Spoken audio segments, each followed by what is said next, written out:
Que Dieu soit loué. Voici, je remercie l'Éternel car il est bon. Je loue son nom, je bénis son nom pour la grâce qu'il m'a accordée de me présenter encore au milieu de vous, peuple de Dieu. Je remercie également notre pasteur, notre docteur Roger Bouleli Isaac, pour la grâce qu'il m'a accordée de me présenter également au milieu de vous. Car aujourd'hui, il a trouvé bon que je puisse venir afin de pouvoir annoncer l'évangile de paix, l'évangile de la grâce. Je bénis son nom, je bénis sa vie, je bénis également sa famille pour tout ce qu'il est en train de faire comme travail au sein de l'Assemblée des Saints. Voici, nous allons commencer, on avait commencé déjà ce thème, honore ton père et ta mère. Un thème qui est grand et vaste. Ça parle à beaucoup de gens, on peut l'enseigner de plusieurs manières différentes. Donc, si moi je prends un chemin quelconque, et que si jamais quelqu'un d'autre prend un autre chemin, l'objectif n'est pas que nous sommes en train de nous contredire, non.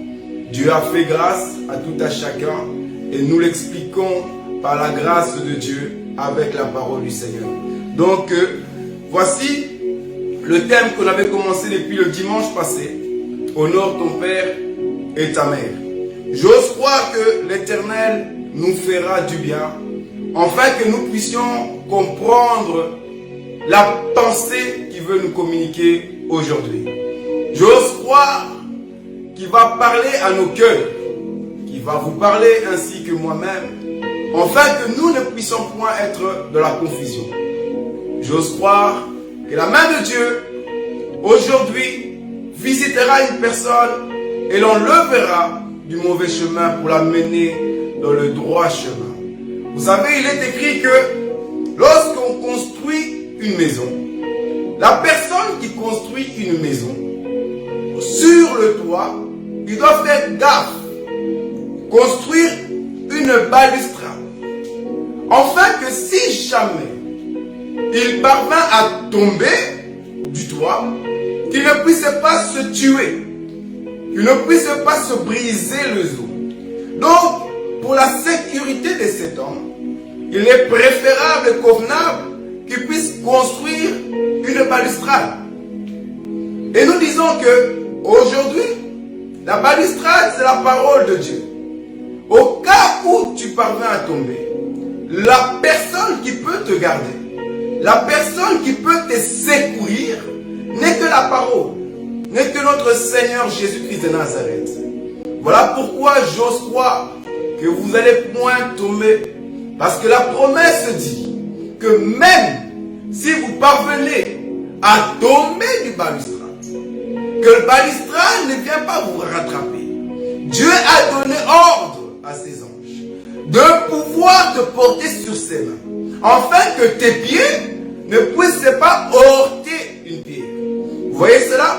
Donc, même s'il y a des moments difficiles, que la parole que tu connais, que tu avais construit à la maison, pour que tu ne puisses pas tomber, les versets que tu avais, pour te fortifier, pour ne pas tomber de la maison, même si à un moment donné, ça ne te fortifie plus, ça ne t'encourage plus, la vie chrétienne que tu avais, te semble amère, mais vu que tu es enfant de Dieu, vu que tu as été appelé, car la Bible déclare que l'Éternel nous connaît par notre nom, j'ose croire que Dieu te connaît par ton nom.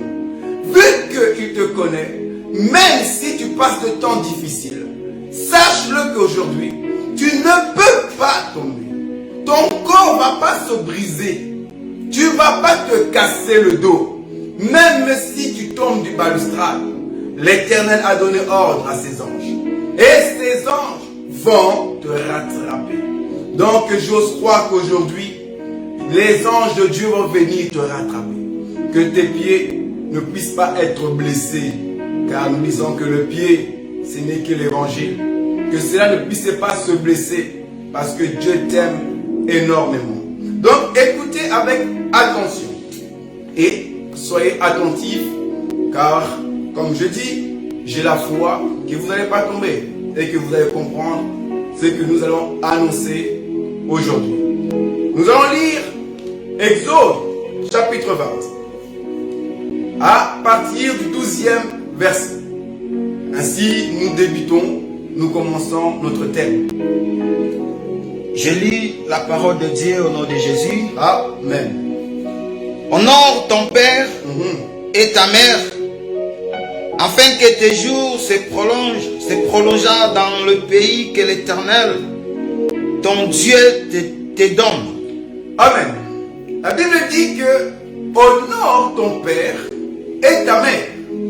Enfin, donc, la raison, le pourquoi, le résultat de si tu honores ton père et ta mère, c'est que tes jours vont se prolonger. Tes jours vont se prolonger sur la terre dans laquelle l'Éternel va te donner, bien-aimés frères et sœurs. Donc, nous avons dit que lorsque nous lisons les Écritures, nous devons avoir l'explication des Écritures. Parce que si nous les lisons en français, en portugais, en espagnol, nous ne pourrons pas comprendre la pensée de Dieu. Car la Bible déclare que toute chose passera. Mais la parole de Dieu ne passera pas. Amen.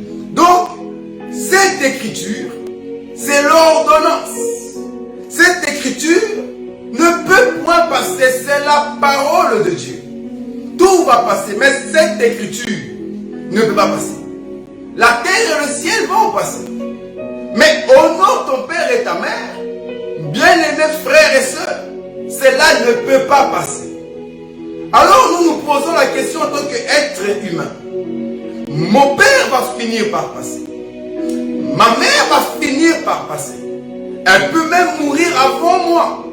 Mon père peut même mourir avant moi. Mais si mon père est mort, comment pourrais-je honorer mon père et ma mère? Parce que l'Écriture dit que si tu honores ton père, si tu honores ta mère, c'est alors que tes jours vont se prolonger. Donc, les personnes peuvent se dire, vu que je suis malade, la parole de Dieu me dit d'honorer mon père et ma mère, je cours honorer mon père et ma mère.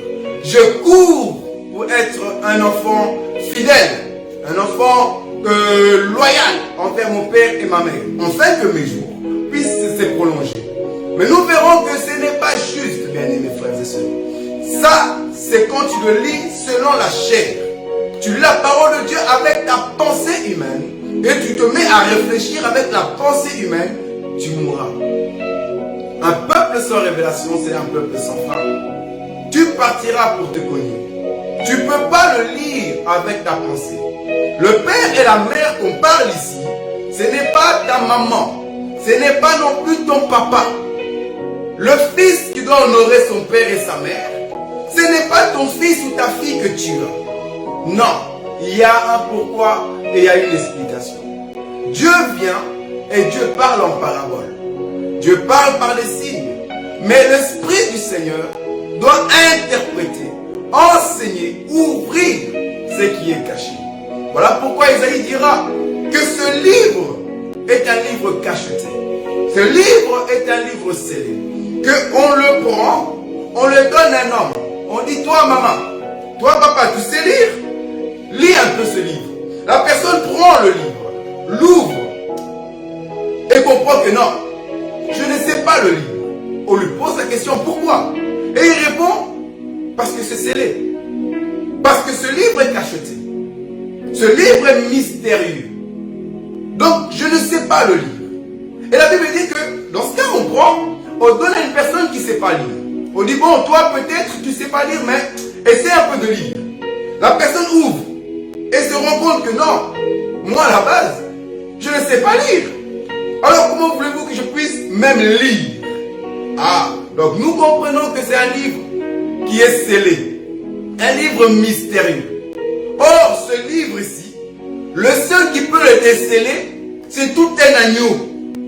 C'est un agneau qui est capable de pouvoir ouvrir le livre. Vous voyez ça? Et si tu n'as pas cet agneau, frère et sœur, tu ne peux pas lire ni ouvrir cela. Tu ne peux pas comprendre parce que le lecteur de ce livre, c'est un agneau.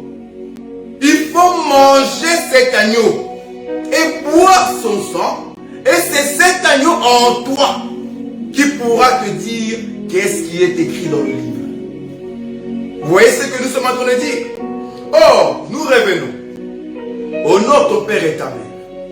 Et nous disons en tant qu'humains, il y a des personnes qui étaient enceintes. Et du coup, l'enfant est mort dans le ventre, que nous appelons des morts-nés. Alors on se pose la question, si cet enfant-là, qu'est-ce qu'il a fait pour mourir dans le ventre? La Bible dit que honore ton père et ta mère afin que les jours se prolongent. Est-ce que cet enfant dans le ventre n'a-t-il pas honoré son père? Est-ce que l'enfant n'a pas honoré sa mère? Cela n'a pas de sens. Vous voyez ce que je suis en train de dire? Parce que même les gens qui sont morts à la guerre, l'enfant qui est mort à la guerre, que Dieu a permis que le fils puisse mourir à la guerre, est-ce que cet enfant n'a-t-il pas honoré son père et sa mère? Et aussi, nous avons des enfants qui ont réellement honoré leur papa, qui ont également honoré leur maman, mais ces enfants sont morts à bas âge. Ces parents-là, comme j'avais dit, s'ils prennent cette écriture à la lettre, notre Dieu est un menteur. Parce que Dieu n'a pas respecté sa parole. Or, nous disons que Dieu est fidèle à sa parole. Dieu est faible devant sa parole. Il se tait. Il exauce sa parole. Or que, devant ces moments dans lesquels le papa a été honoré par le fils, la maman, elle a été honorée par le fils, mais le fils est mort accidentellement. Qu'est-ce que nous pouvons dire? Alors je comprends par là, frère, que l'écriture se donne une explication. Il faut avoir l'explication pour pouvoir comprendre ces choses. Et par la grâce de Dieu, nous allons décortiquer honore ton père et honore ta mère. Or, Proverbe chapitre 6, verset 20, la Bible nous dit, mon fils, garde le précepte de ton père et ne rejette pas l'enseignement de ta mère.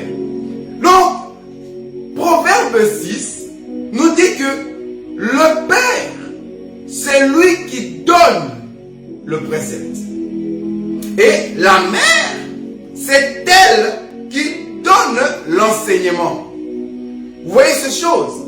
Donc, une personne qui doit honorer son père et honorer sa mère doit avoir le précepte du père et doit avoir l'enseignement de la mère. Parce que si tu honores ton père doit te donner son précepte. Si tu honores la mère doit te donner l'enseignement. C'est ça que nous allons développer. Donc, bien aimés, pour ceux qui viennent pour la première fois, comprenez que nous laissons que la Bible, les Écritures s'enseigner elles-mêmes.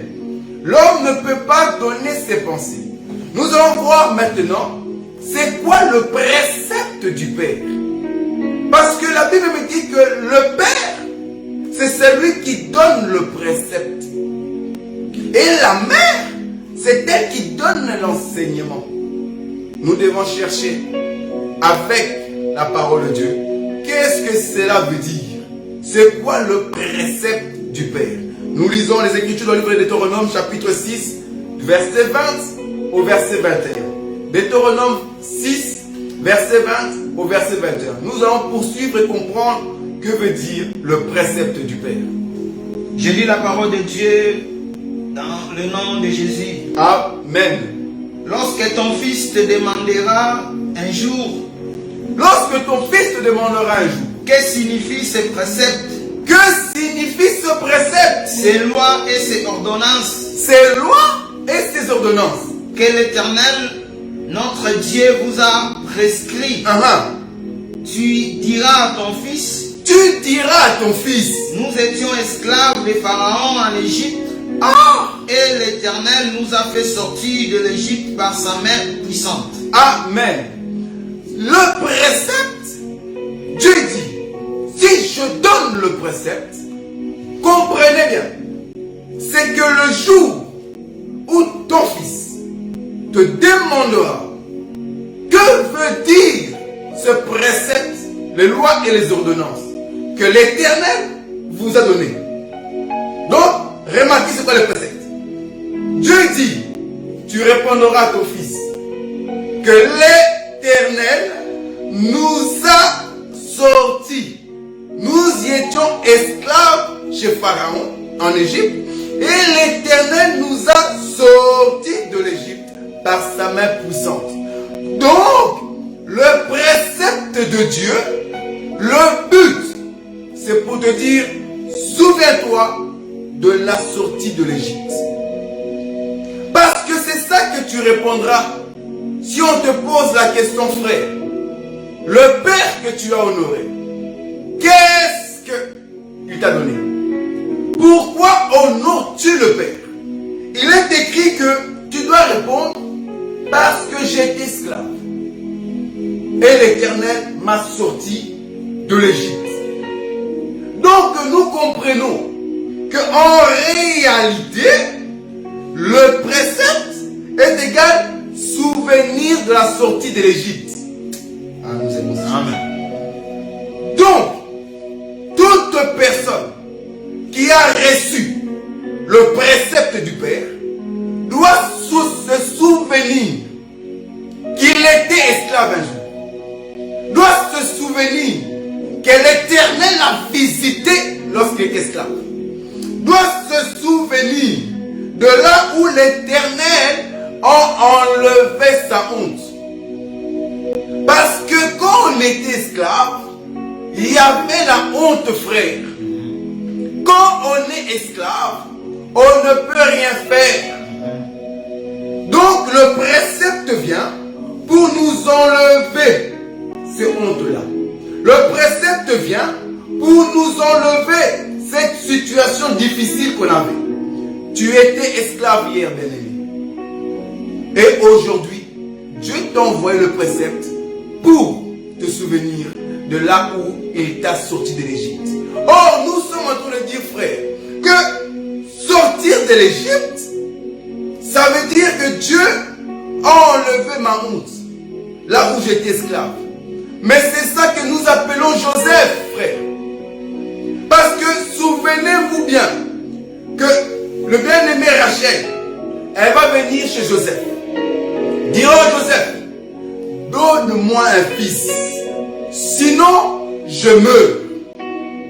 Ah, nous avons compris que Rachel, c'est une femme très sage. Que l'Éternel bénisse Rachel, frère. Parce que Rachel a compris que si je n'ai pas de fils, vaut mieux que je meure. Beaucoup n'ont pas de fils et se réjouissent. Mais Rachel dit non. Moi, si je n'ai pas de fils, vaut mieux que je meure. Ah, parce que si tu n'as pas de fils, cela veut dire que tu es dans la mort déjà. Amen. Il faut avoir le fils pour que tu vives. Voilà. Or, le fils, ce n'est que Joseph.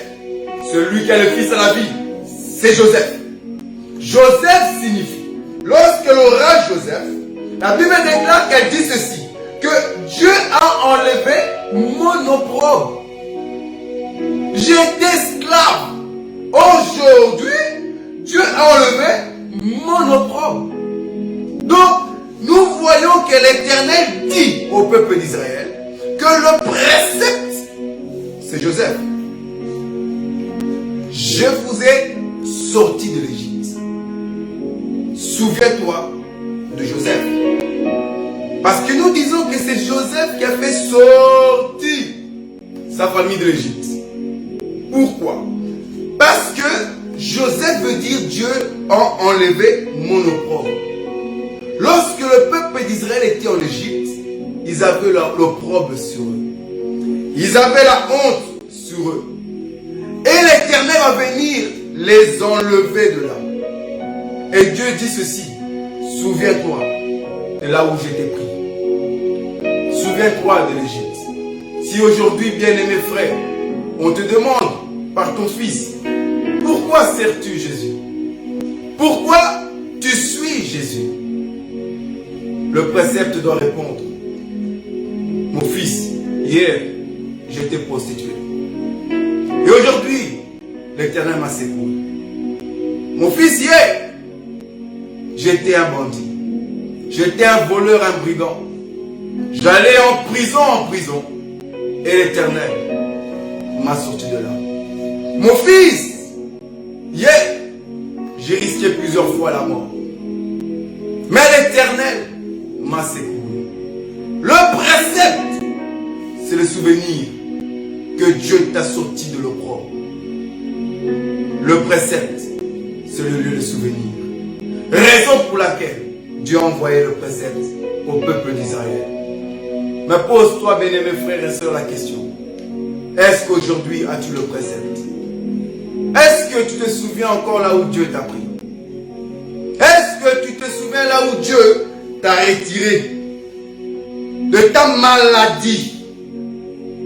Est-ce que tu te souviens? La Bible me dira qu'il y avait une femme, elle avait les pertes de sang. Mais quand cette femme rencontre Joseph, malgré que le sang a duré 12 ans, le sang tombait. Or, le sang, c'était la vie. Le sang tombait. Elle partait vers la mort. Elle était esclave des médecins, esclave des hôpitaux. Mais le jour qu'elle a rencontré Joseph, frère, Joseph vient et il va enlever son opprobre. Souviens-toi là où Dieu t'a retiré. Les miracles qui s'est passé dans ta vie, dans ta famille. Tu étais pauvre. Tu manquais de tout. Mais aujourd'hui, tu as quoi mettre. Tu sais te vêtir. Souviens-toi de l'opprobre que Dieu t'a retiré. Beaucoup souffrent actuellement. Il y a des gens qui sont en train de mourir de faim et de soif. Ça veut dire qu'ils n'ont même pas de quoi pouvoir boire de l'eau. Ils n'ont même pas. Et manque d'eau, ces personnes arrivent à mourir. Mais toi, dans ta cuisine, il y a l'eau qui coule. Ça là, c'est une grâce que tu négliges tous les jours. Beaucoup de gens aimeraient même avoir l'eau qui coule là. Pouvoir de quoi boire et manger. Regarde-toi, frère. Tu vas constater que Dieu t'a enlevé ton opprobre. Analyse-toi seulement au miroir. Analyse-toi seulement au miroir, frère et soeur. Les yeux que tu as pour pouvoir voir. Sais-tu combien sont des aveugles? Et cherche que Dieu vienne enlever l'opprobre. Ah, voilà. Je suis en train de voir cet homme qu'on appelle Bartimée. Bartimée abandonné de tous. Lorsque Bartimée a vu Joseph en train d'avancer, Bartimée s'est mis à crier, fils de David, fais-moi grâce. Lorsqu'il s'approche de Joseph, Joseph lui demanda, qu'est-ce que tu veux que je fasse pour toi? Bartimée pouvait tout demander, frère. L'argent, une famille, une femme, il peut tout demander. Mais Bartimée demande seulement que ses yeux puissent voir. Donc, la soif de cet homme, le problème de cet homme, le désir de cet homme, c'était seulement, Seigneur, ouvre-moi les yeux. Le souhait précieux de cet homme, ouvre-moi les yeux. Mais toi, regarde-toi, tu as les yeux pour voir. Est-ce que tu rends gloire à Dieu qui t'a enlevé les opprobres? Avons-nous vraiment besoin, frère, de devenir aveugle pour que la main de Dieu se manifeste, que mes yeux voient, pour que je me mette à louer l'Éternel?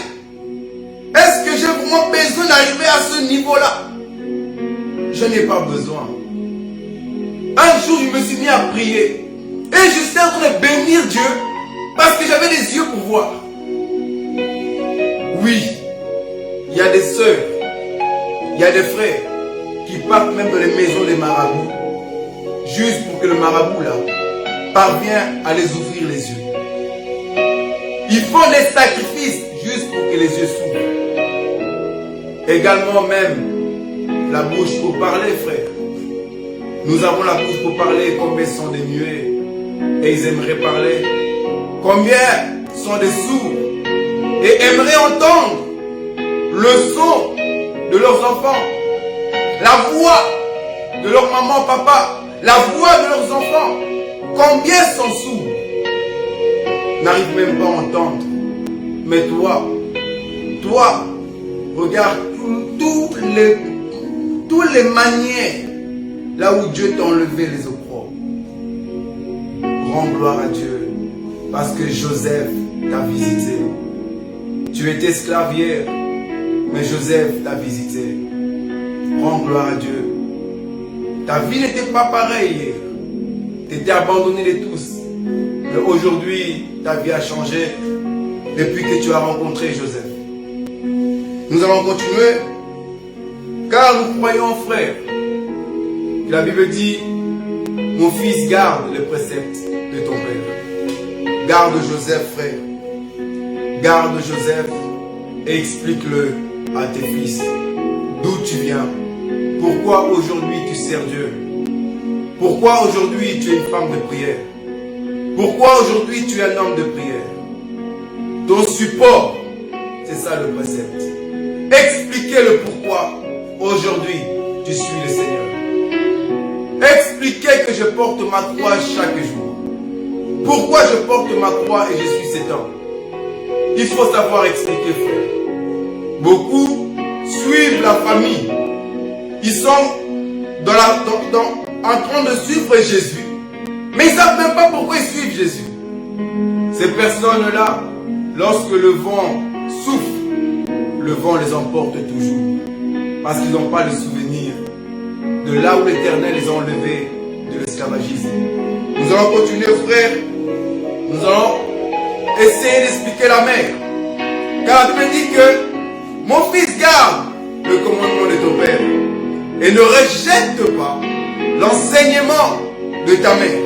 Oh, l'enseignement, frère, la Bible dit dans le livre des Proverbes, chapitre 6, verset 23, car le précepte est une lampe et l'enseignement est une lumière.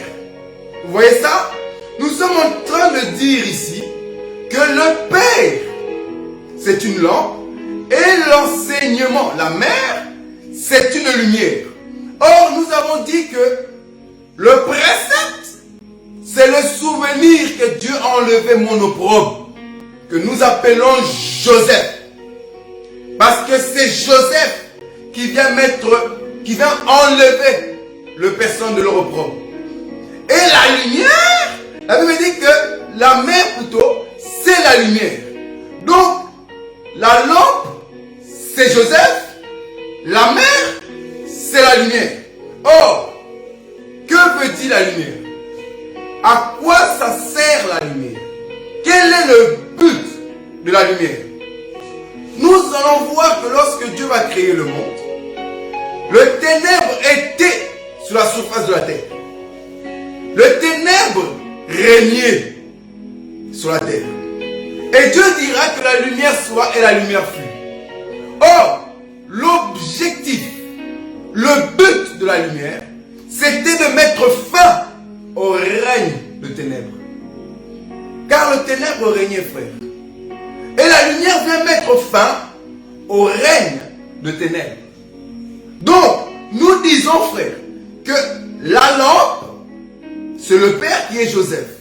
La lumière qui est la mère signifie la fin du règne de ténèbres. Voilà. Vous voyez ces choses? Pourquoi? Donc nous allons voir qu'en fait, Joseph est une lumière allumée. Est une lampe allumée. Nous allons avancer. Remarquez ceci. Que en Joseph, il y avait en lui la mer. Parce que la lampe, dans la lampe, il y a la lumière. Une lampe qui n'allume pas, tu seras toujours dans les ténèbres, frères et sœurs. À quoi ça sert de recevoir une lampe? Mais ta lampe, elle ne sait pas éclairer. Elle ne sait pas allumée, cette lampe-là, il faut la jeter. Parce que la lampe, elle est inutile, vu qu'elle n'éclaire pas. La lampe, il faut la jeter. Or, nous disons que la lampe, c'est ça Joseph, que nous avons dit.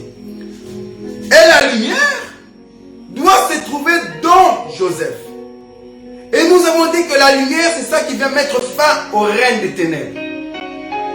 Voilà pourquoi nous comprenons, frère, que Joseph, en lui, c'était lui qui est venu mettre fin au règne des ténèbres. Au règne des ténèbres. Nous allons expliquer ça comment. Remarquez ceci.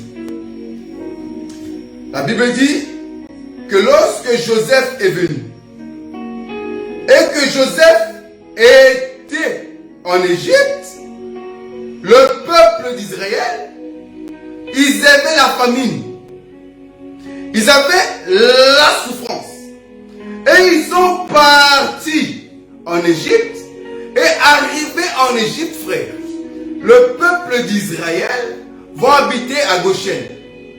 Or, voilà. Donc, nous disons que l'Égypte, c'est le ténèbre.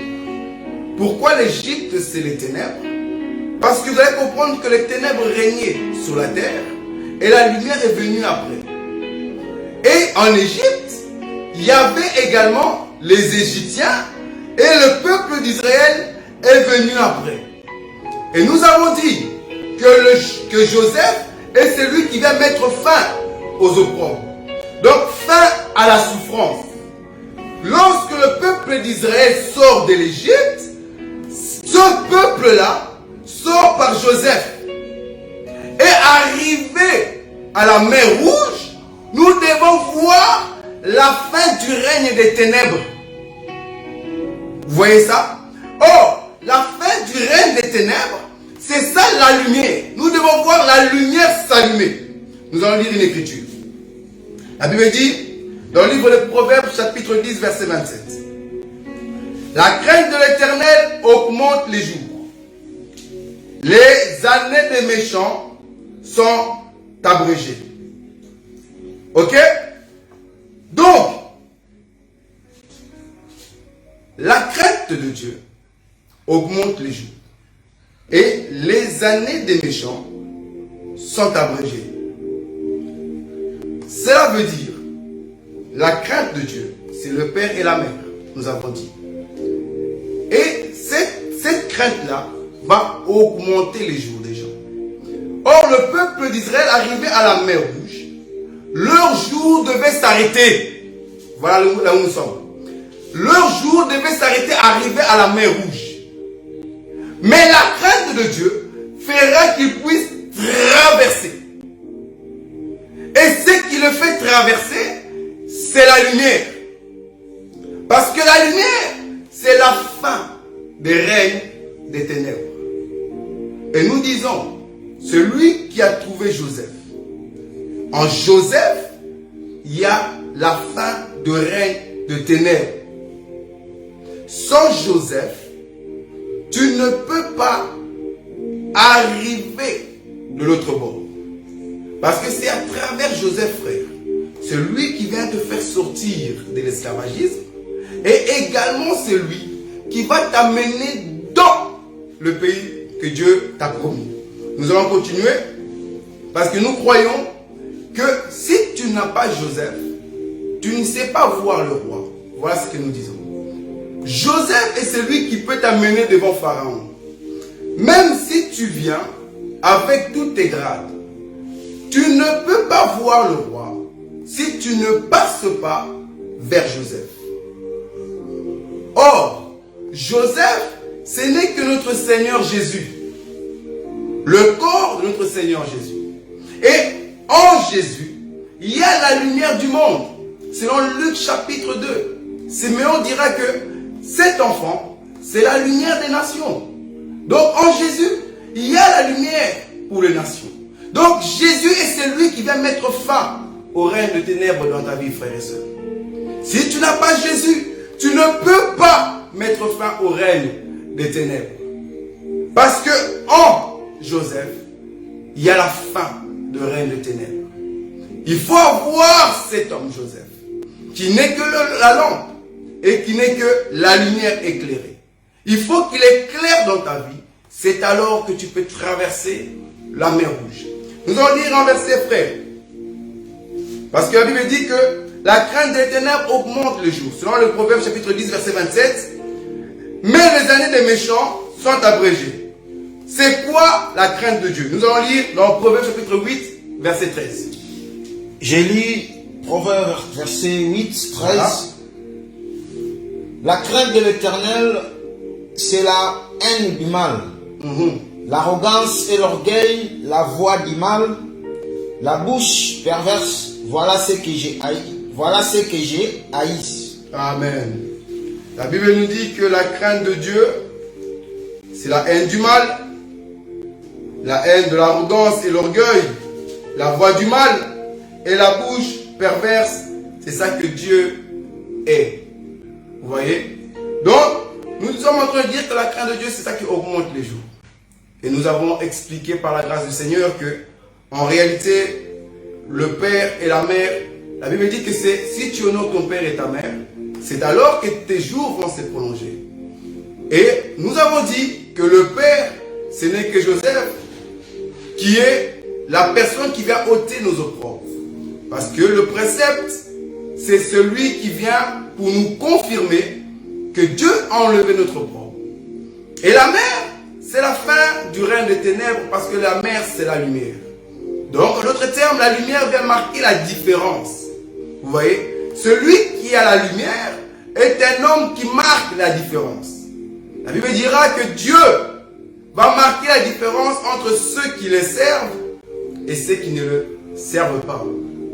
Or, celui qui a marqué la différence, nous disons que c'est Joseph. C'est Joseph qui s'est marqué la différence. Parmi tous ses frères, parmi tous les enfants du peuple d'Israël, celui qui marque la différence, c'est Joseph. Vous voyez?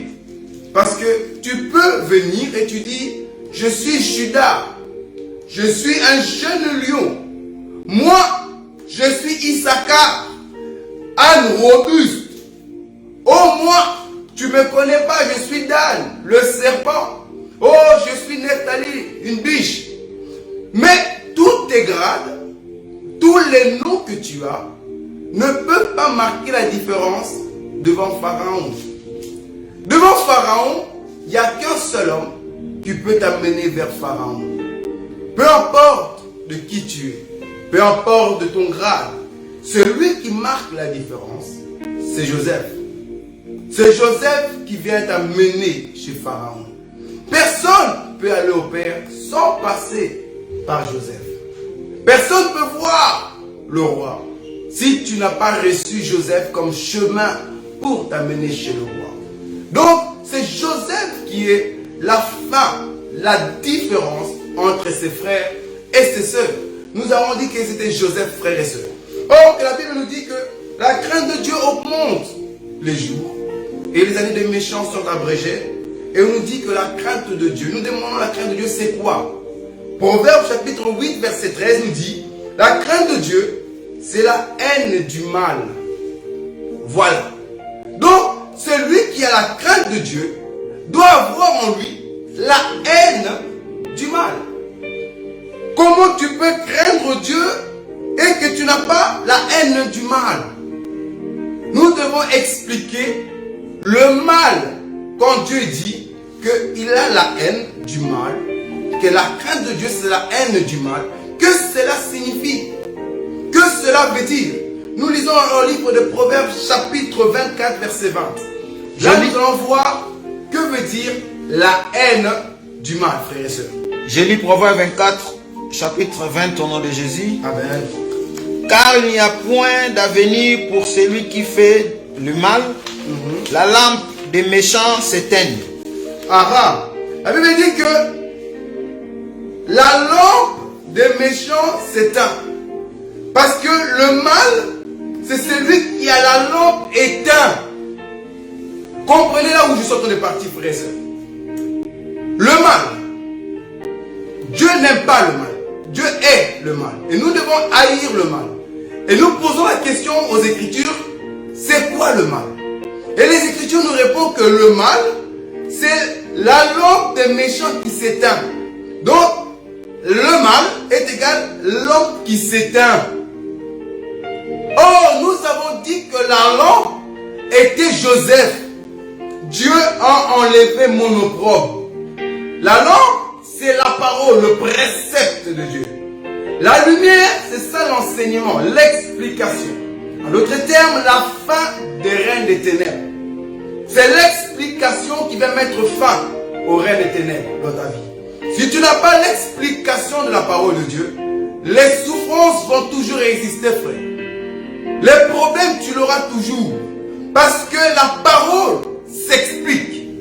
Il faut avoir l'enseignement, la mer avec toi, pour que tu puisses avoir la lumière.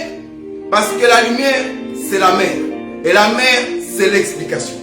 Or, nous avons dit ici que le mal, ce sont les personnes qui ont la lampe. Mais leur lampe s'éteint. Remarquez avec moi. Le mal est la personne qui a la lampe. La lampe, c'est la parole. La lampe se dit, oui, Dieu m'a enlevé de mon opprobre. Il a le souvenir.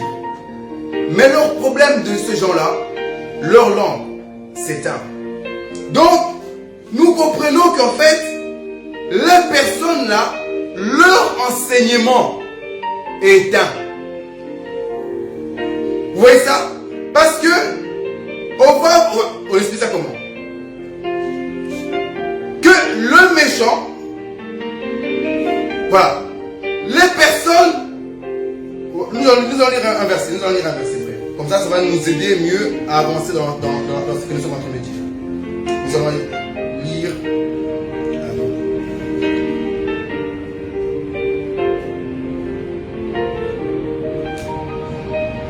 Non, voilà.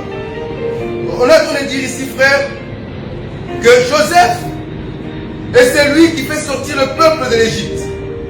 Mais arrivé à la mer Rouge, frère, c'est la parole. C'est le travail de la lumière, l'enseignement, frère. C'est l'enseignement qui va mettre fin au règne des ténèbres. Mais or, le méchant, eux, ils n'ont pas la lumière.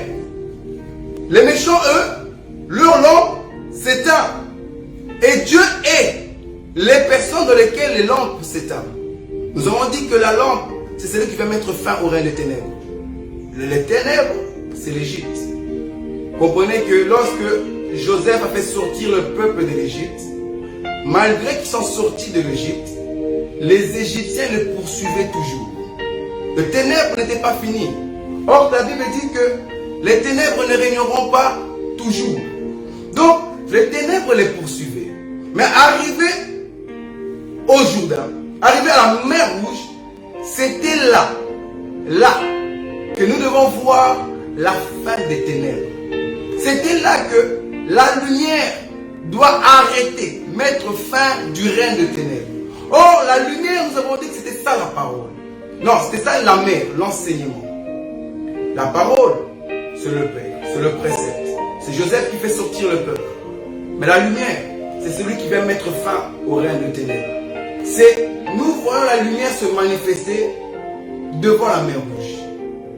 C'est ça qui va mettre fin au règne des ténèbres. Nous disons quoi? Nous disons que c'est l'explication, la mer, qui va mettre fin au règne des ténèbres. Beaucoup ont la langue, beaucoup ont la parole, mais ils ne savent pas mettre fin au règne des ténèbres parce qu'ils n'ont pas l'enseignement. Or, l'enseignement, c'est l'explication. Ils n'ont pas l'explication de la mer. Ils n'ont pas l'explication de la parole qu'ils ont reçue. Et la Bible dit que Dieu est les personnes qui ont la lampe, mais qui n'ont pas la lumière. Dieu les est. Donc nous comprenons en vérité que le mal, ce sont les personnes qui ont la parole sans explication. Voilà. Dieu déteste. Dieu est les personnes qui enseignent la parole sans explication, qui cachent l'explication, qui ne viennent pas révéler l'explication. Vous voyez ça? Donc, tu as la parole de Dieu, mais tu ne donnes pas l'explication au peuple. Tu es en train d'amener le peuple vers la mort. Et la Bible dit que c'est eux le mal. Comment reconnaître une personne qui est mal? Comment reconnaître le mal? C'est qu'il a la parole, mais il n'a pas l'enseignement de la parole. Il a la parole, mais il cache l'explication. Et il est en train de tuer le peuple de Dieu. Beaucoup de pasteurs, frères, ils sont là. Et ils vont se mettre à prier. Ils prient pour une personne. La personne a été guérie. Gloire à Dieu. Mais il va demander maintenant les offrandes. Que cette personne-là puisse donner de l'argent par rapport à la guérison que Dieu a fait. Les pasteurs viennent et commencent à dire des choses sans qu'il y ait écrit. C'est ça qu'on appelle le mal, frère. Nous devons haïr le mal. Toute personne qui enseigne la parole sans donner l'explication de la parole. C'est ça que Dieu est en train de dire. Que nous devons haïr le mal. Ils viennent et te disent, paye ta dîme. Paye ta dîme. Et toi tu regardes, ils donnent des versets bibliques. Dans la loi, on paye la dîme. À la loi, il y avait tout le monde qui venait avec leur dîme. La Bible dit, Malachie, apportez dans la maison du trésor vos dîmes. Et toi aussi tu amènes la dîme. Mais cette personne-là, quand on lui demande l'explication, la mère, l'enseignement, l'explication de c'est quoi la dîme, ou bien il n'en a pas, ou bien il l'a mais il le cache. Cette personne, c'est très simple. Tu lui poses la question, frère. La dîme se donnait par le peuple. Le peuple donnait leur dîme aux Lévis. Et les Lévis donnaient au souverain sacrificateur. Dis-moi, moi aujourd'hui, au temps de la grâce, je suis de quel peuple? Suis-je Zabulon? Suis-je Nephtali? Suis-je Dan? Suis-je Isaacar? Pour que je puisse porter ma dîme chez toi, le Lévi. Quelle tribu suis-je? Voilà. Vous voyez que la personne ne peut pas t'expliquer, ne pourra pas te dire de quelle tribu es-tu. Oh, dans le temps de la grâce, nous sommes tous des souverains. Nous sommes tous des sacrificateurs plutôt. Donc, un sacrificateur ne reçoit pas, ne paye pas la dîme comme ça. Vous voyez ça? Mais ces pasteurs vont nous prendre et vont nous prêcher la parole et ils ne n'auront pas l'enseignement. Ils vont cacher l'enseignement. Comme on avait entendu un pasteur qui voulait oindre une sœur parce que on a vu que Moïse a lavé Aaron. Donc lui aussi il voulait laver la sœur. Par rapport à cette écriture-là. Vous voyez ces choses. L'abomination est en train de rentrer dans le peuple de Dieu. Et Dieu dit qu'il a la haine envers les personnes qui n'ont pas l'explication de la parole. Et nous allons continuer nos écritures. Bon, nous allons voir maintenant parce que la Bible dit aussi qu'il a la haine envers les arrogants et les personnes orgueilleuses. Nous allons lire Proverbes chapitre 14 verset 16 pour poursuivre qui est l'arrogant et après nous allons expliquer qui est l'orgueilleux de la parole du Seigneur. Je lis Proverbe 14, 16 au nom de Jésus. Amen. Le sage a de la retenue et se détourne du mal, mais le sensé est arrogant et plein de sécurité. Amen. La Bible dit que le sage a de la retenue et se détourne du mal, mais l'insensé est arrogant et plein de sécurité. Donc, le sage, c'est celui qui se détourne du mal. Et nous avons dit que le mal, dans la parole du Seigneur, le mal, ce sont les personnes qui donnent des faux enseignements. Les personnes qui n'ont pas l'explication de la parole. Ils ont la lampe, mais leur lumière est éteinte. C'est ça le mal. Donc, les personnes qui donnent les faux enseignements, qui n'éclairent pas le peuple de Dieu, et ils laissent le peuple dans le ténèbre. Car si tu n'as pas de lumière, la lampe ne te sert à rien. Le peuple est dans la lumière. La Bible dit que le sage, c'est une personne qui se détourne du mal. Une personne qui n'aime pas les faux enseignements. Une personne qui n'aime pas les donner, tu recevras. Une personne qui n'aime pas de donner la gloire à un homme. C'est ça, le sage. Mais or, l'insensé, la Bible dit que l'insensé est arrogant. Donc, l'arrogant est un homme insensé. Vous voyez ces choses? Donc, nous allons voir l'arrogant qui devient insensé. Mais qui est insensé devant Dieu? Voilà. Nous allons lire Proverbe chapitre 1 pour comprendre c'est qui l'insensé devant Dieu. Pour que nous puissions comprendre, on a compris le mal. C'est les faux enseignements. Maintenant, nous devons comprendre, nous devons haïr aussi l'insensé. C'est quoi l'insensé? Je lis Proverbe chapitre 1, le verset 7. La crainte de l'Éternel est le commencement de la science. Oui. Les sensés méprisent la sagesse et l'instruction. Ok. La crainte de l'Éternel, c'est le commencement de la science. Et l'insensé méprise la sagesse et l'instruction. Donc, l'insensé est celui qui méprise le sage. Et nous avons dit que les sages, c'est des personnes qui n'aiment pas les faux enseignements. Les sages, c'est de tout les faux enseignements. L'insensé, l'homme arrogant, c'est celui qui méprise les hommes qui n'aiment pas les faux enseignements. Vous allez comprendre, frères et sœurs, que nous sommes dans un temps où l'insensé méprise ceux qui n'aiment pas les mauvais enseignements. Nous sommes combattus. Vous serez combattus lorsque vous viendrez déclarer la vérité. Vous serez combattus et pourchassés si vous annoncez la vérité. Dire à un pasteur que ce qu'il dit est faux, il est capable de vous chasser de son église. Parce que nous disons que c'est son église. Donc, il peut te chasser de son église. Mais le corps du Christ ne pourra jamais te chasser, frères et sœurs.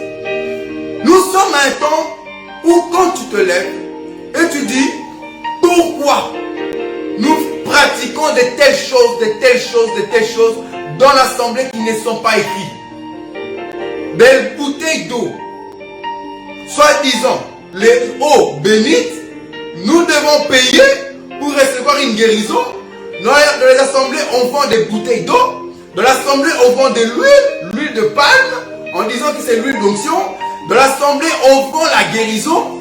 Mais si tu te lèves pour témoigner que ça, c'est faux, l'insensé te verra et te méprisera. L'insensé te combattra. Parce que l'homme sage est celui qui se détourne des mauvais enseignements, des mauvaises pratiques. L'homme sage est celui qui refuse de dire Amen à n'importe quoi. De dire Amen, acclamer du n'importe quoi. L'homme sage est celui qui se détourne de ces choses-là. Mais l'insensé, son problème, c'est de voir les gens qui aiment les bons enseignements pour les mépriser. Sache que tu ne seras pas considéré, bien-aimés frères et sœurs. Dans ce temps actuel, tu ne seras pas considéré. Si tu viens annoncer l'évangile véritable, le véritable évangile, tu ne pourras pas être considéré. On ne va pas t'aimer. Tu viens et tu vois les abominations sur les offrandes. Tu vas annoncer la vérité. On te chassera de l'assemblée. Tu viens et tu vois qu'ils sont en train de vendre les guérisons, la délivrance. Parce que je vous dis, j'ai été dans les assemblées pareilles. Dans l'assemblée où j'étais, pour que tu puisses venir, on prie pour toi, il fallait payer. Il y a un prix. Il y a un prix à payer pour qu'on puisse prier pour toi. Ceux qui savent d'où je viens, ils savent ces choses-là. On paye la délivrance. J'ai même une sœur. Dans son assemblée, ils étaient en veillée. La sœur, elle aime beaucoup prier. Ce jour-là, on se voit. Elle m'a dit, oh, logiquement, on avait veillé aujourd'hui, mais j'irai pas. Je lui demanda pourquoi. Toi qui aimes beaucoup la prière, c'est ce genre de choses que tu aimes beaucoup. La sœur me dit, non, parce que cette fois-ci, c'est une veillée payante. J'ai pas d'argent pour y aller. Ah! Donc, la veillée est payante. Toi qui vas pour prier Dieu. Donc, tu vas chercher à t'approcher encore dans la vie de prière. Après de dormir à la maison, tu te lèves, aller et commencer à prier. On te soutire de l'argent, frère. On te soutire de l'argent. Ces assemblées-là sont remplies. Parce qu'il y a un big pasteur, une star, pasteur très connu au-delà, au-dessus de Jésus dans leur assemblée à eux. Donc, ils sont soumis à tout ce qu'il dit. Et les gens ils disent Amen. L'insensé se détourne du mauvais enseignement. La Bible dit, il faut avoir la crainte de Dieu. Et la crainte de Dieu, c'est la haine des mauvais enseignements. La crainte de Dieu, c'est la haine de l'arrogance. Et l'arrogant, c'est l'insensé. Et l'insensé, c'est les personnes qui vont mépriser les gens qui suivent les bons enseignements. Sache-le, frère, même dans ton assemblée, ou même toi qui n'es pas de notre assemblée, si tu annonces la vérité dans ton assemblée, sache que tout le monde ne va pas t'aimer, frère. Même à la maison, chez toi, même à la maison, nous avons des gens qui sont à la maison, qui reçoivent l'évangile. L'évangile pur et véritable. Et lorsqu'ils vont annoncer ça à ses frères, à ses parents, tu vas voir que maman est déjà inculquée par les faux enseignements, elle ne veut même pas écouter la personne. On ne va pas t'écouter. On ne va pas t'écouter, frère. On ne va pas t'écouter. Or que Dieu est les insensés. Nous allons continuer. Parce que la Bible dit que Dieu est également les orgueilleux. Or que le livre de Jacques chapitre 4 nous dira que l'Éternel résiste aux orgueilleux. Et il fait grâce aux humbles. L'Éternel résiste aux orgueilleux. Et il fait grâce aux hommes. Et on nous dit que Dieu est les orgueilleux. Donc nous comprendrons que pour voir un orgueilleux, pour comprendre qui est l'orgueilleux, que Dieu est en train de résister, Dieu te dit clairement, c'est les gens que moi je résiste. Et les gens humbles, c'est ces gens-là que moi je fais grâce. Donc dans notre vie, pour comprendre qui est un orgueilleux, que Dieu est, et qui est l'humble, c'est l'humble est la personne qui a reçu la grâce. Et l'orgueilleux, c'est la personne que Dieu résiste. Or, la Bible dit que la grâce est tout un homme. La loi est venue par Moïse. La grâce et la vérité est venue par Jésus. Donc, celui-là qui est humble, c'est la personne qui a reçu Jésus dans sa vie.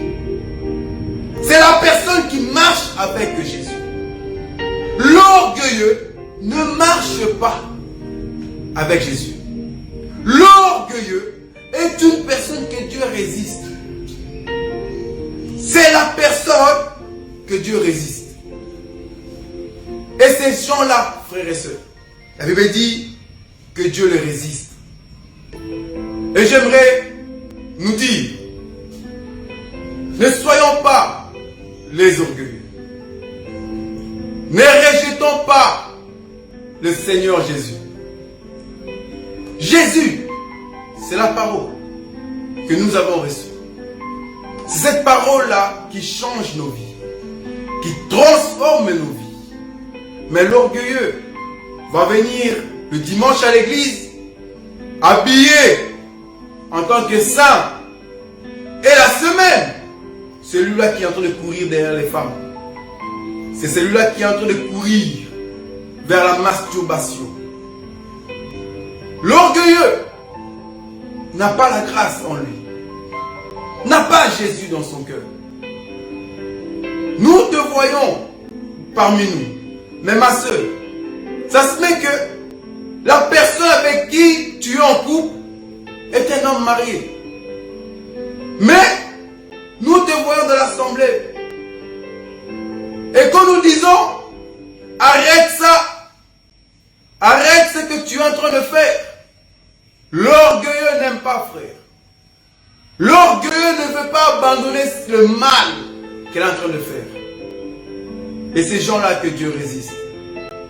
Il serait réellement temps, bien-aimés frères et sœurs, que nous puissions, je dis bien nous puissions tous nous repentir. Que nous puissions marcher dans le droit chemin. Tu peux tomber d'une manière ou d'une autre, mais ne demeure pas dans ton orgueil. Toi seul, tu sais ce que tu fais du mal. Au fond de toi, tu es orgueilleux quelque part. Il y a quelque chose que tu fais. Tu sais que cela n'est pas bon, mais tu restes orgueilleux. Sache que l'Éternel résiste aux orgueilleux.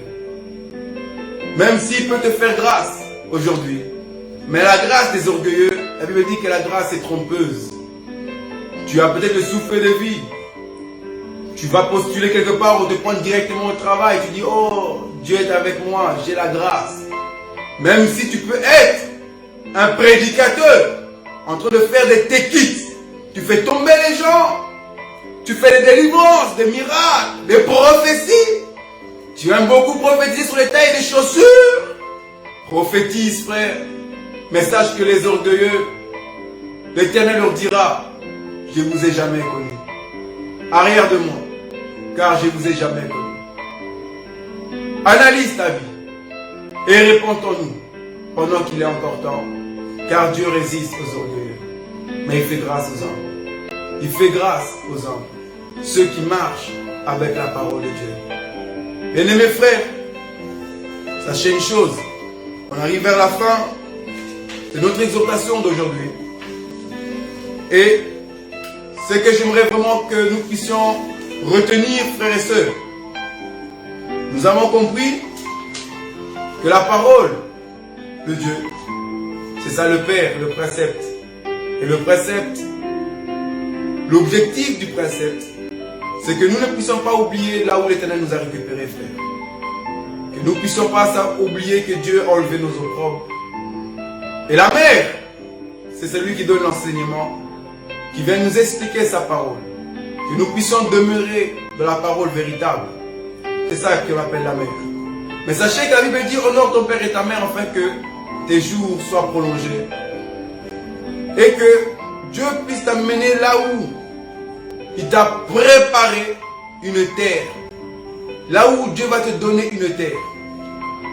Mais la terre, comme nous avons dit l'autre fois, pour voir cette terre, Dieu a mis deux éléments principaux. La terre promise doit couler le lait et doit aussi couler le miel. La terre là où tu te trouves, frère, si le lait et le miel ne coulent pas, sache que tu n'es pas sur une bonne terre. Or, nous avons dit, frère, que le lait, dans la parole du Seigneur, le lait, selon Ésaïe 66, verset 11, le lait, c'est la consolation, frère. Donc, si tu honores ton père et ta mère, bien-aimé frère, Dieu te donnera le pays qu'il t'a promis. Et dans ce pays-là, le lait va couler. La consolation sera dans ce pays-là. Si tu es dans un pays qui n'a pas la consolation, ce n'est pas le pays que Dieu t'a donné. Nous ne disons pas que le pays, la terre dont l'Éternel te donne, nous ne disons pas que c'est cette terre physique, frère. C'est tout un homme. C'est un homme qui garde la consolation, frère. Or, celui qui donne la consolation doit venir du Père. C'est le Père qui donne la consolation. Or, en Israël, frère, celui qui donne la consolation en Israël, la Bible l'appelle Manassé. Oui, parce que Manassé, c'est Dieu m'a fait oublier toutes mes peines.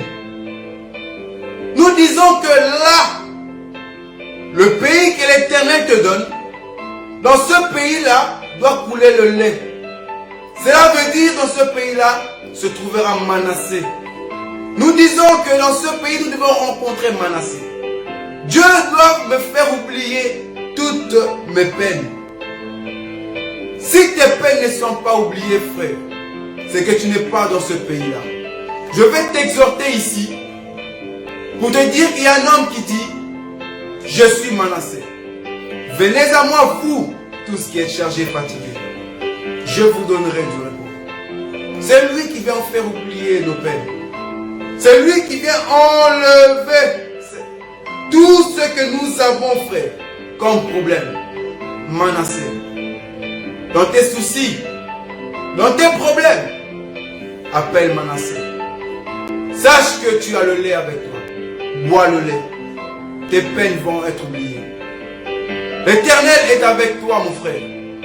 L'Éternel est avec toi, ma sœur. Il ne t'a pas abandonné et ne t'a pas oublié. La consolation est dans ton cœur. Et nous avons aussi dit que dans cette terre-là, nous devons voir le miel.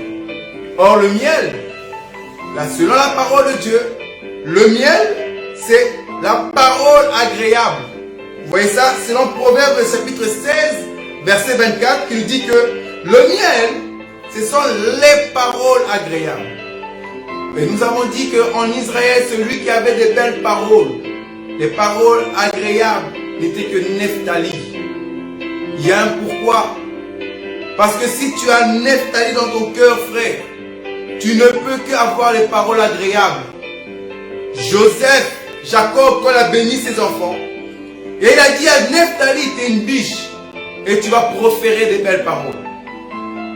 Or, les belles paroles, Nephtali veut dire quoi? J'ai lutté divinement avec ma soeur et j'ai vaincu.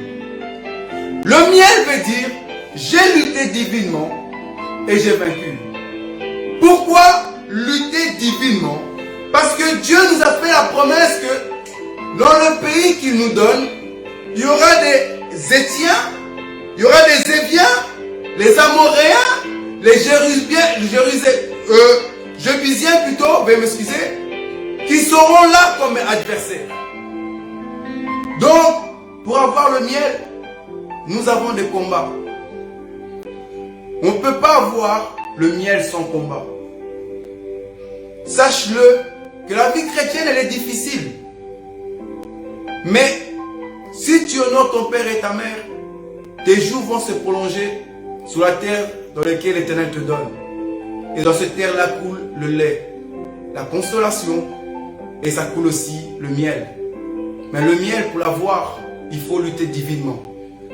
Quand nous disons divinement, sur la terre, nous avons vu qu'ils ont combattu contre les Jébusiens, les Étiens, et tout ça, toutes ces personnes qui les entouraient.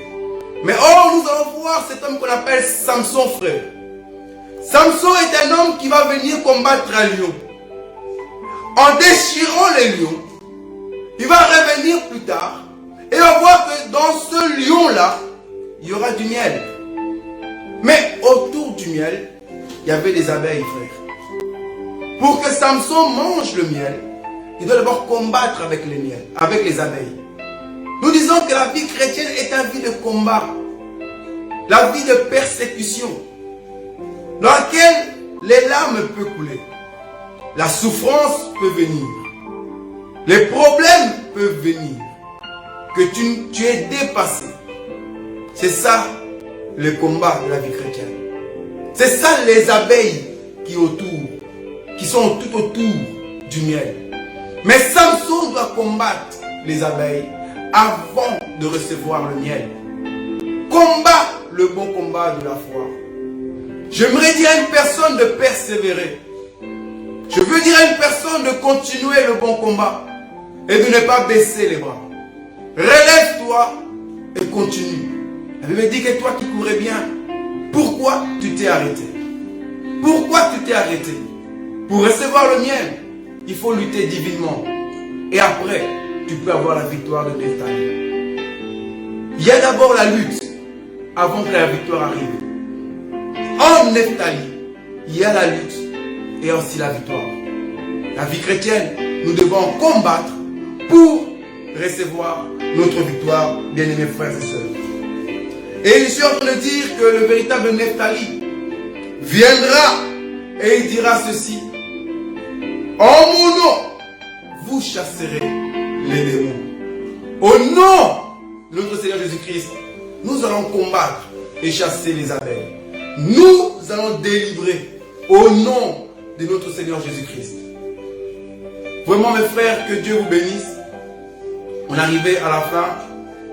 J'ose croire que vous avez pu comprendre que la parole de Dieu, c'est ça le Père. L'enseignement, c'est la mère. Et le lait n'est que la consolation que nous devons avoir sur le pays dans lequel l'Éternel nous a promis.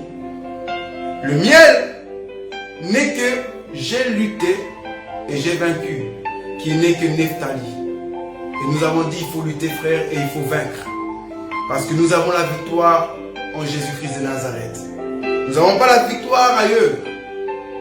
Un jour, on m'a enseigné, frère, que pour délivrer un démon, pour délivrer une personne plutôt, chasser les démons, chez les voisins, on m'avait enseigné que les démons avaient peur de la parole de Dieu. Les démons n'aimaient pas la parole de Dieu.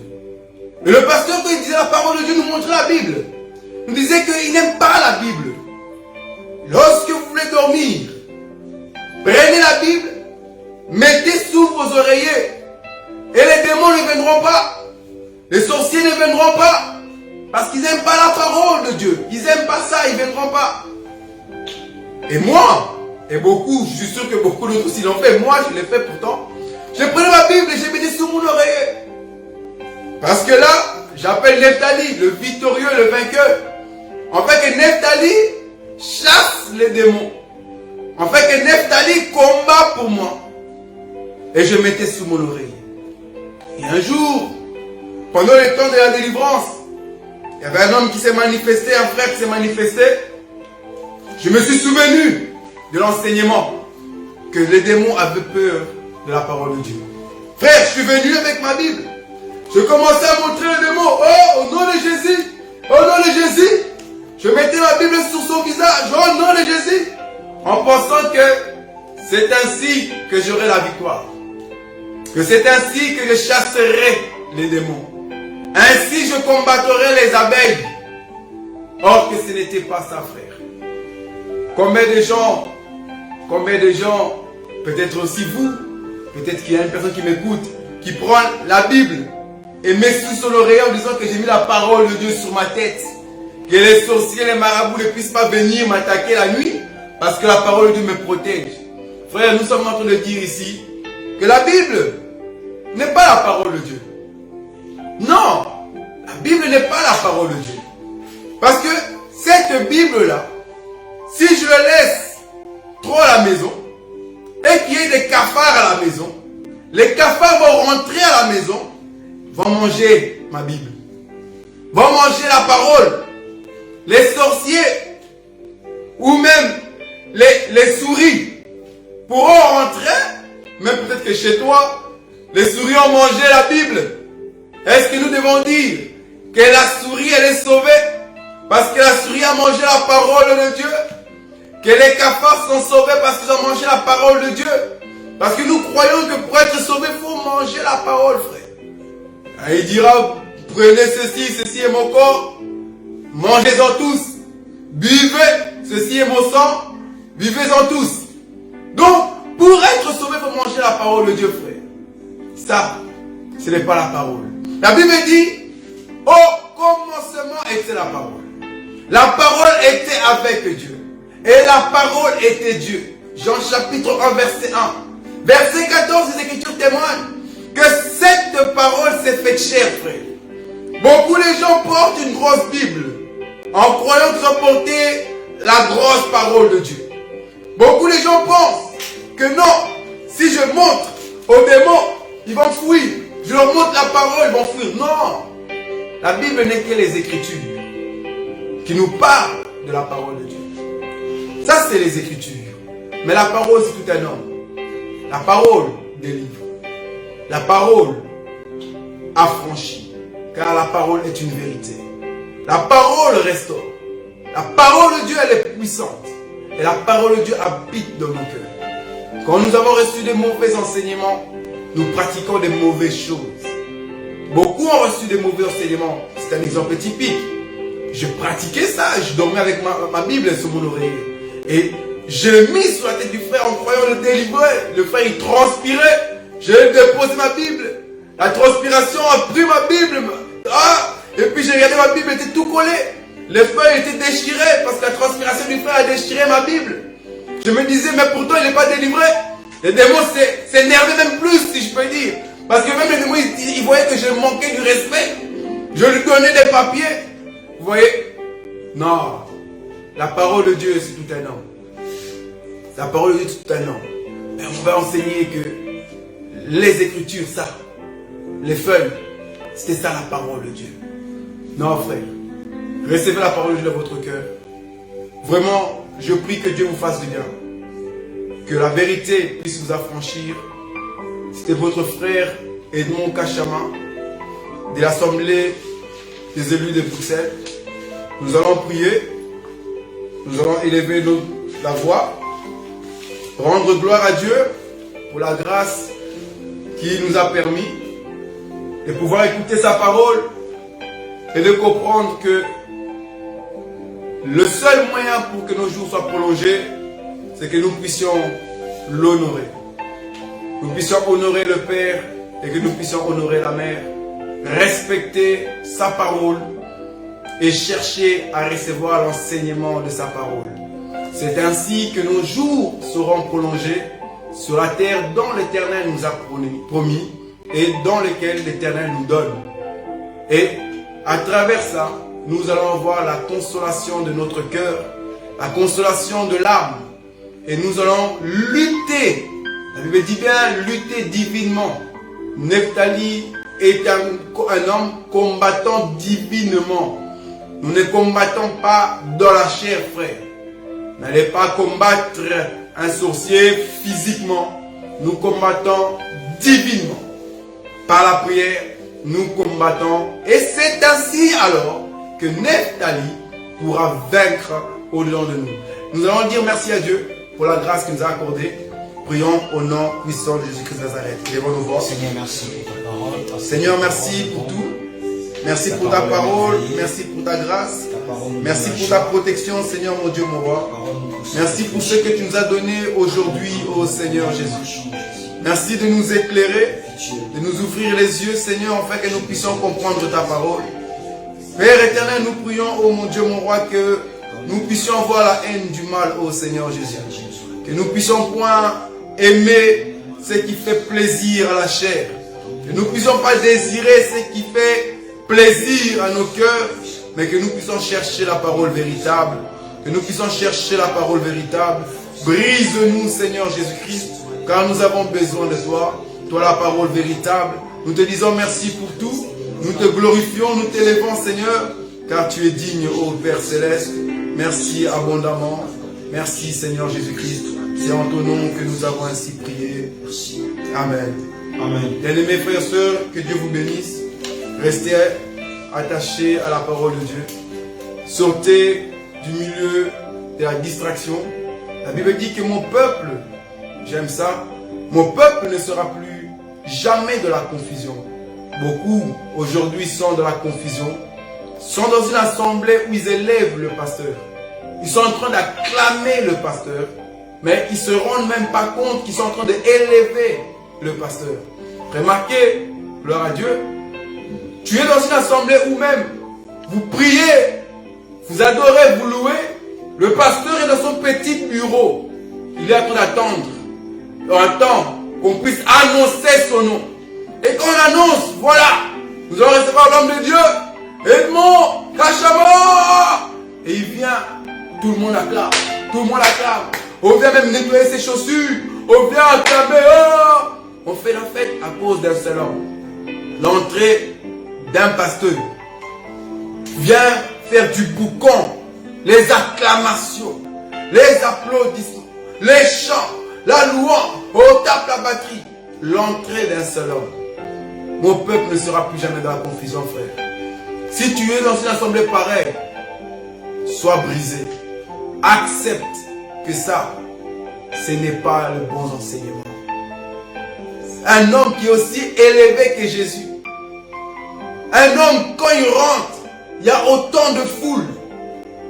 Non, sortez du milieu d'eux. Cherchez réellement la parole véritable. Que Dieu nous garde, que Dieu nous bénisse. C'était votre frère Edmond Kachama. Soyez bénis au nom de Jésus-Christ.